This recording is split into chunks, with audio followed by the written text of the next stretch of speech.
டேஸ்டியாக கமகமன்னு முருங்கைக்காய் சாம்பார் எங்கள் அம்மா ஸ்டைலில் செய்யலாமா? ஒரு டைம் இந்த மாதிரி செஞ்சு பார்த்துட்டு எப்படி இருக்குன்னு சொல்லுங்கள். ஃபஸ்ட்டு துவரம்பருப்பு தேவையான அளவு எடுத்து வாஷ் பண்ணிவிட்டு அதில் சிறிதளவு மஞ்சத்தூளை சேர்த்து தண்ணி சேர்த்து நம்ம வேக வச்சிடலாம். இதில் தக்காளி சேர்த்து செய்கிறனால நான் புளி ஒரு பெரிய நெல்லிக்காய் சைஸில் நான் புளி எடுத்துக்கிறேன்.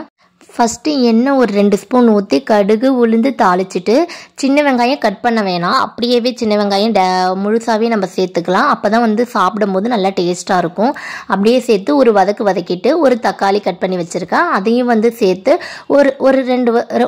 ஒரு நிமிஷம் வதக்கிட்டு அதுக்கப்புறமா வேக வச்ச பருப்பை அப்படியே சேர்த்து அதை நல்லா கலக்கி விடுங்க. கலக்கி விடும்போது நல்லா அதுலேயே நமக்கு மசிஞ்சிரும். பருப்பாக இல்லாமல் அப்படியே கலக்கி விடுங்க, நல்லா நைஸ் ஆகிடும்.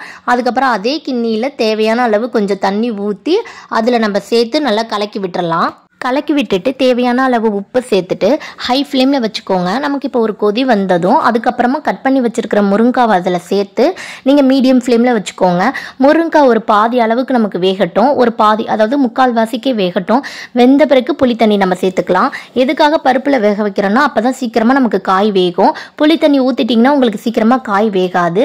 நீங்கள் இதில் புளி தண்ணி ஊற்றாமல் இந்த மாதிரி காய் வெந்துட்டு இதையே நீங்கள் சாப்பிட்லாம், அதுவும் டேஸ்ட்டாக இருக்கும். இது நம்ம முருங்கைக்காய் கூட்டுன்னு கூட சொல்லலாம். இது அப்படியே நீங்கள் சாப்பிட்டீங்கன்னா டேஸ்ட்டாக இருக்கும். ஒரு 3/4 வாசிக்கு நமக்கு காய் வெந்த பிறகு அதுக்கப்புறம் புளி தண்ணி கரைச்சி வச்சுக்கோங்க. கரைச்சி வச்சு அதை சேர்த்து தேவையான அளவு குழம்பு மிளகாய் தூளும் சேர்த்து நம்ம கலக்கி விட்டுறலாம். கலக்கி விட்டுட்டு இப்போ அடுப்பை நீங்கள் மீடியம் ஃப்ளேமில் வச்சுக்கோங்க. ஒரு 10 நிமிஷத்தில், அதாவது ஒரு 5லேருந்து ஒரு 10 நிமிஷத்துக்குள்ளே நமக்கு சாம்பார் ரெடி ஆகிடும். இந்த மாதிரி ஒரு தடவை ட்ரை பண்ணி பாருங்கள், ரொம்பவே டேஸ்ட்டாக இருக்கும்.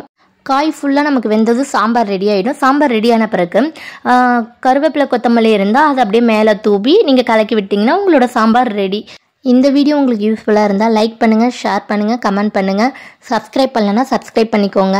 பக்கத்தில் இருக்கிற பெல் ஐக்கனை கிளிக் பண்ணிங்கன்னா நான் போடுற வீடியோஸ் உங்களுக்கு நோட்டிஃபிகேஷனாக வரும். தேங்க்யூ ஃபார் வாட்சிங்.